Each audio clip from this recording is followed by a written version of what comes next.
अगर इंटरनेट की बात करें तो हमारे नेबर कंट्री में इंडिया आता है और वो बहुत तेजी से इंटरनेट की क्वालिटी जो अपनी पब्लिक को प्रोवाइड कर रहा है उसे बेहतरी ला रहा है। अभी उन्होंने अनाउंस किया है कि आने वाले टाइम में हम दुनिया के टॉप 3 कंट्रीज में होंगे जो अपनी पब्लिक को बेहतर इंटरनेट सर्विस मतलब क्वालिटी इंटरनेट सर्विस स्पीड के हवाले से प्रोवाइड करेंगे।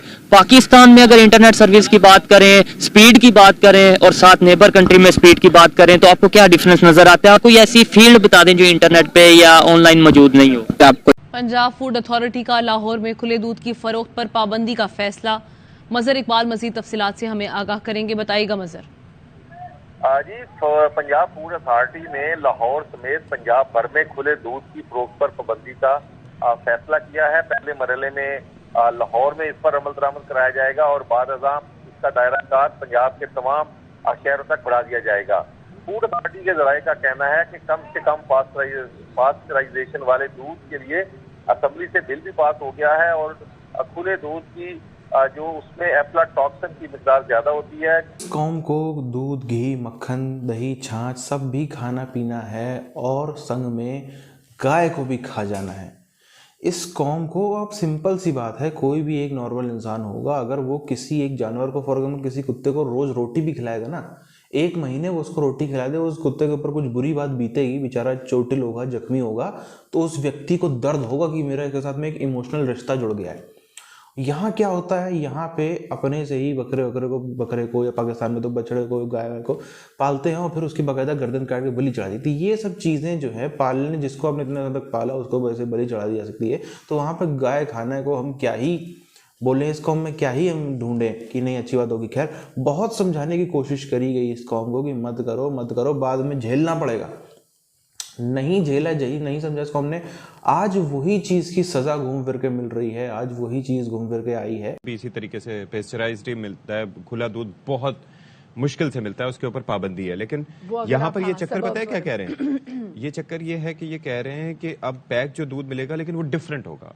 आई थिंक कि उसके लिए ये नहीं होगा कि किसी कंपनी का होगा। मेरे ख्याल में यही कुछ आपस में कर आके ये भाई वो ये 2-3 साल पहले भी ये प्रैक्टिस हुई थी, फिर उसके बाद एहतजाज हुआ, जिसके बाद इसको रोक दिया गया था। अब कुछ अभी तक तरीका सामने नहीं आया, सिर्फ इतना पता चला है कि पंजाब फूड अथॉरिटी ने खुला दूध बेचने पर पाबंदी आयद करने का फैसला किया है और उनका जो मौक़िफ़ है वो ये सामने आया है कि दूध का जो तरीका है इंटरनेशनल स्टैंडर्ड का, लेवल का, जो बाहर दुनिया के दीगर ममालिक में होता है वैसा होना चाहिए कि दूध को ट्रेसेबल होना चाहिए, कि दूध जो है वो गाँव से चला है, शहर तक कैसे पहुंचा है। और उन्होंने 15,000 के करीब जो टेस्ट हैं वो गुज़िश्ता दिनों किए हैं और उसमें से दूध जो है वो मेयारी नहीं था, इंतहाई गैर मेयारी जो उनके बकौल सामने आया है। और उसके बाद उनका ये कहना है कि अब हम इस पायलट प्रोजेक्ट को शुरू कर रहे हैं, पहले लाहौर में इसका आगाज करेंगे, फिर इसका तरीकाकार आगे फैला दिया जाएगा।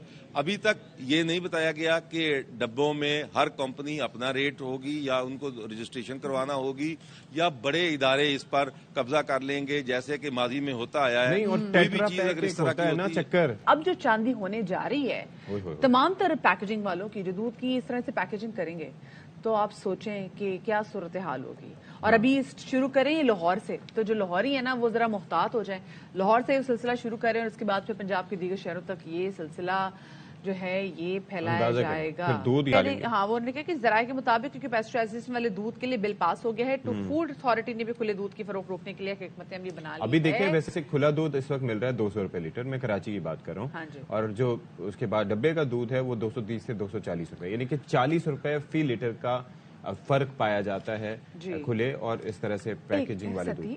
तो मतलब पाकिस्तान से देखा जाए तो बहुत मतलब माशी तौर पे भी और एक टैलेंट के हिसाब से आईटी का टैलेंट देख लें वहाँ पे, तो वो काफी मतलब आगे है पाकिस्तान से। एक इशू बन गया था, फिर हमने एक नया प्लेटफॉर्म पता चला जूम का, तो उससे डायरेक्ट आपके बैंक में आ जाते हैं। हमने फिर यहाँ यूबीएल की डिटेल्स वगैरह डाली, लेकिन कल से तकरीबन 12 घंटे हो गए हैं, अभी तक ट्रांजैक्शन आई नहीं है। असल में ये हिसाब है ना कि यहाँ पे जो है ना बहुत ज्यादा पॉपुलेशन का भी हिसाब है ना, एक तो ठीक है ना, वहाँ पे बहुत तरक्की हो रही है इंडिया, यहाँ पे हो रही है, लेकिन अभी जो है ना ऐसा हो रही है। जदीद, ये इतनी मॉडर्न जदीद दुनिया हो गई है जो हमें बहुत जरूरी है हमारे लिए साइंटिफिक स्टडी के लिए। इस टाइम कल्चर नहीं है हमारे पास, नहीं कम्पीट इस वजह से नहीं कर पाएंगे। अब मैं आपको मिसाल देता हूँ, ये भाई हैं, ये भी फ्रीलांसर हैं, हमने कल ट्रांजैक्शन मंगवाई यूएस से। अब मसला ये था कि पनीर पे वो ट्रांजैक्शन हो नहीं रही थी। इनकी पॉलिसीज में ये जो है ना वो शामिल है कि वो उसको बढ़ाना चाह रहे हैं, इंटरनेट की रसाई को, स्पीड को वो अहमियत दे रहे हैं। इसीलिए वहाँ से जो सीईओज आप देख लें टेक इंडस्ट्रीज के, वो जितने भी बड़े ब्रांड्स हैं आईटी इंडस्ट्री के, वो इंडिया से मतलब बिलोंग करते हैं। करप्शन देखे बड़ी बात है, एजुकेशन के अंदर सबसे बड़ा हमारा करप्शन है। लिटरेसी रेट देखें आप लोग, जो हमारा एक्चुअली लिटरेसी रेट है ना आज, आई थिंक 65 या 60, ये एक्चुअली ये भी रिजल्ट नहीं है हमारा 65, ये भी एक्चुअली नहीं है। अब जैसे इंसान से होगा इंसान पाकिस्तान, तो फ्रीलांसिंग भी यहाँ पे काफी अच्छी हो रही है। सबसे ज्यादा जो है ना तीन कंट्रीज है, बांग्लादेश हो गया, बांग्लादेश बिल्कुल, इंडिया हो गया, पाकिस्तान हो गया। पाकिस्तान ऊपर आ रहा है टॉप पे। पाकिस्तान तकरीबन पिछले साल 7 पे था, 7 की रैंकिंग अल्हम्दुलिल्लाह 3rd पे आ गया। यार ये जब आप ये करेंगे तो आप मुझे बताएं क्या आप खाक बनेंगे कि राइजिंग नेशन बनेंगे आप लोग। एजुकेशन सिस्टम को ठीक किया जाए, साइंटिफिक रिसर्च लेकर आई जाए, ठीक है। और यहाँ पे जितने भी पॉलिसीज मेकर्स हैं उन्हों को चेक एंड बैलेंसेस रखना होना चाहिए, जो कि वो नहीं होता, एब्सोल्युटली नहीं होता, वो होना चाहिए। एक भाई सबसे बड़ी बात है दुनिया की सिलिकॉन वैली कहाँ पे अभी इंडिया में। अब देखो सिलिकॉन वैली की इंपॉर्टेंस क्या है। इंडिया अब जो जाना जाता है ना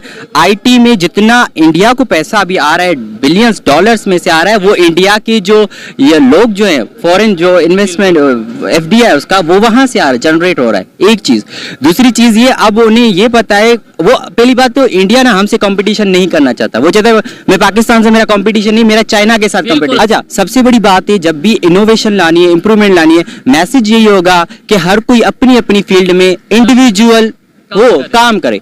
आप कोई इतना रेवोल्यूशन नहीं लेकर आ सकते। इंडिविजुअल ऑनेस्ट हो जाए, डेड श्योर हो जाए, पॉलिटिशियन हो चाहे ख्वाब मैं हूं चाहे आप हो, अपनी फील्ड के अंदर सिंसियर रहो। देखिए उन्हों के जो सबसे, मैं एक ये बात जरूर कहूंगी, इंडियन मेहनती हैं अपार्ट फ्रॉम हमारी जो एनामोसिटी है उसको छोड़कर इंडियन मेहनती हैं, वो है मेहनती। उसके अलावा वो ना इनमें एक जुस्तजू है।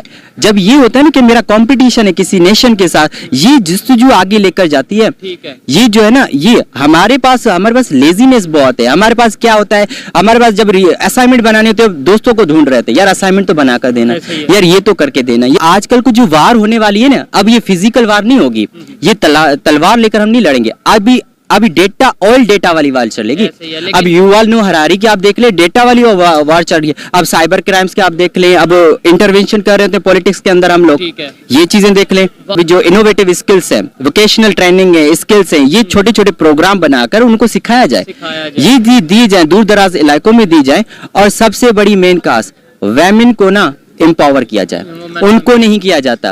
भाई आपसे सबसे बड़ी आबादी वुमेन है ना, कि आपके वो जो आपने बैठकर बड़े बड़े रूम्स में पॉलिसीज बनाई, इवन तो जब पॉलिसीज बनाई जाती हैं वो भी आपने बैठकर अपनी जो परसीविंग थॉट्स होती है वहां पे पॉलिसीज बनाई होती है। उन लोगों की भाई रिसर्च कल्चर होता है, वो सबसे पहले इंडिया वालों की बात, इंडिया हो अगर दूसरे वेस्टर्न भी हो, वो सबसे पहले पूरी उसकी नेचर को समझ रहे होते हैं कि सोसाइटी की नेचर क्या है। पाकिस्तान में वैसे ही लंबे समय से पूरी दुनिया इनको समझाती रही, भारतीय बहुत चीख चीख के समझाते रहे कि ऐसे कुछ भी खाओ पियो मत, एक समाज का जो है संतुलन भी प्रकृति का बना रहना जरूरी है। लेकिन ये कौम जो है पकड़ पकड़ के नोच नोच के गाय खाती रही। आज स्थिति ये हो गई है, सब गाय तो खा गए, गाय तो बच्ची नहीं, जो बच्ची कुछ थी वो तो ये सैलाब आ गया, उसमें भी कई गायों की जान चली गई। लोग पहले भागे, उनको अपने जानवरों को छोड़ के पीछे भागे, वो सबकी जान चली गई। अब पाकिस्तान में मिलावटी दूध इतना ज़्यादा बिक रहा है, इतना ज़्यादा जहरीला, जिससे पिछले 3 महीनों में हजारों लोग अस्पताल गए हैं, कई तो उसमें से चल बसे। इतनी ज़्यादा हालत ख़राब हो गई पाकिस्तान, वो भी महंगा। जो पहले तकरीबन 120-130 में मिलता था 4 महीने पहले, अब वो बिक रहा है 280-290 में कई जगहों पे। उसके बाद भी ये स्थिति, सरकार को बंद करना पड़ा, सरकार को बैन लगाना पड़ा। जब उसने देखा कि इतनी ज़्यादा एक के बाद एक मामले बढ़ते ही चले जा रहे हैं, मामले रुकने का नाम ही नहीं ले रहे हैं, तब सरकार को शिकंजा कसने के लिए ये कदम उठाने पड़े। वरना आखिर कब तक बचते रहेंगे कि नहीं ये जहरीला है जी, ये तो कर दिया वो कर दिया, नहीं, लंबे समय तक नहीं कर सकते। इसी तरीके से अब हम देखें तो सिर्फ ये दूध की बात नहीं है, पाकिस्तानियों इस कौम के माइंड में ये मिलावटी चीज़ बेचना, जल्दी से करके अमीर बन जाना, ये बेचना वो बेचना, ये बहुत तेज़ी से सीख रहे हैं। एक तो पहले से इनके खून में था, जब से इनकी चाइना से दोस्ती बढ़ी, चाइना से इन्होंने और तेज़ी से सीख लिया कैसे मिलावटी धोखेबाज माल बनाते हैं, और वो चीज़ तेज हो गई। अब आप देखो पाकिस्तान के अंदर इनके जितने भी शौक थे, जितने भी इनकी सब चीज़ें थी, सब इनसे छिन गई हैं पूरी तरीके से। इनका पाकिस्तानी कौम जो है वो मांस मच्छी मुर्गा बड़ा खाती, नॉनवेज बहुत खाती थी, वो शौक इनसे छिन गया। महंगा इतना हो गया है कि मात्र 5-10% आबादी ही है जो अफोर्ड कर सकती है हर रोज़। उसके अलावा जो बाकी की बची आबादी है वो 15 दिन 20 दिन में एक बार खा ले, बहुत बड़ी बात हो जाएगी। इतना ज़्यादा वहाँ पे महंगा होता चला जा रहा है। उसके बाद ये पाकिस्तानी कौम शराब बहुत पीती थी। शराब पर भी हमने देखा कई सारी चीज़ें, और विरोध भी यही करते हैं। चाइना अभी शराब की फैक्ट्री लगाना चाहता था, उसका विरोध कर दिया कि नहीं ये तो हराम है, ये नहीं करेंगे। और इनके देश में इतनी शराबें बिकती हैं, देश इनका पूरा आधा देश शाम को नशे में डूबा रहता है, उसकी किसी को भी चिंता नहीं है। अब इसी के साथ में जितने इनके अरमान थे, एक अरमान थे कश्मीर के, वो तो खैर वो तो जूते पड़ गए, वो तो अरमान भी देखना बंद कर दिया कई पाकिस्तानियों ने। हजारों लाखों की संख्या ऐसी हो गई जिन्होंने अरमान देखने भी पाकिस्तान के बंद कर दिए कि कश्मीर का भी पाकिस्तान जीत सकता है। जहाँ जहाँ पूरी दुनिया में ये नेता बनते थे, वहाँ इजराइल फिलिस्तीन लड़ रहे हैं, यहाँ पे ये पाकिस्तानी ड्रामा कर रहे हैं। यहाँ भारत में कुछ मामला हो रहा है, पाकिस्तानी उसमें नाच चीखते पुकारते नजर आ रहे हैं। दुनिया में कहीं कुछ हो रहा है, पाकिस्तानी उसमें चीखते पुकारते नजर आ रहे हैं। तो आखिर इस कौम से परेशान होकर, आखिर इस कौम से इतनी ज़्यादा जो परेशान हो गई पूरी दुनिया ने इनकी बाकायदा जूता परेड करना चालू कर दी। भी जहाँ जाते हैं पहले तो कम से कम इनके बुलाने पे खर्चा होता था, कुछ ना कुछ दे भी दिया जाता था।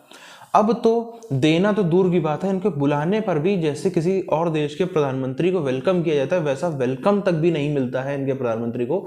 इतनी ज़्यादा इन्होंने अपनी जो है वो दुर्गति करवा ली दुनिया भर में।